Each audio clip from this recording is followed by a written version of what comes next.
speaking about customer journey and experience. So, how do you align post-purchase customer experience with revenue growth and retention goals? Oh, that's a great question. So, I would say I would start off to say, if you can't tie CX to revenue, you're simply just running a customer hospitality program. Mhm. So, which is a completely different discipline, right? Good experience that you create after the sale is retention insurance essentially.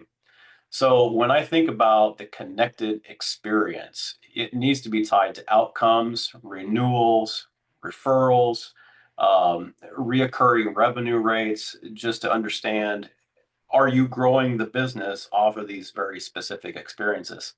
So, that's the high level piece. Now, getting into the tactical components, you have to build different systems that measure both satisfaction and behavior along that entire reoccurring journey after the sale. And then you have to then take all those insights and that data and turn those experiences into those revenue levers that we kind of talked about before.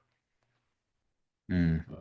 We're going to jump the topics a little bit. This is another um, evergreen, very important topic. So, um, when marketing and the broader scope of organization, so you used to this when you have to um, have meetings and align with your board and C-level. So in your past and in the present too, I'm sure you had to convince boards that marketing is just tactics. So how do you show executives that marketing actually drives revenue, not just leads or vanity metrics?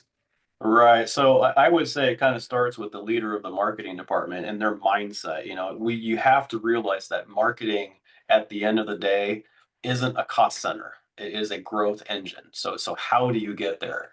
Well, until you can show it's a growth engine, you won't be able to earn a seat at the table when you are trying to speak towards profit and loss. So you have to change the not only with yourself and your team, but just the organization as a whole. It's just something I've seen year after year after year and experienced myself.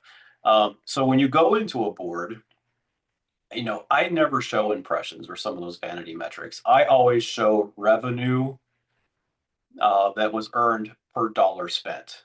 So that helps kind of show that ROI. We don't talk about clicks, we don't talk about the pipeline, we don't care about the reoccurring revenue.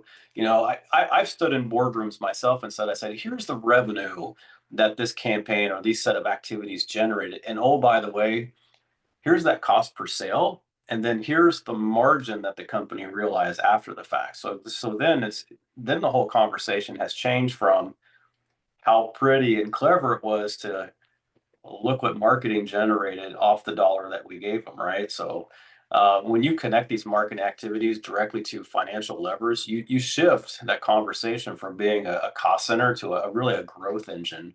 And I think lastly, for any leader in the room, you got to be able to speak chief financial officer fluently. They need to become your best friend.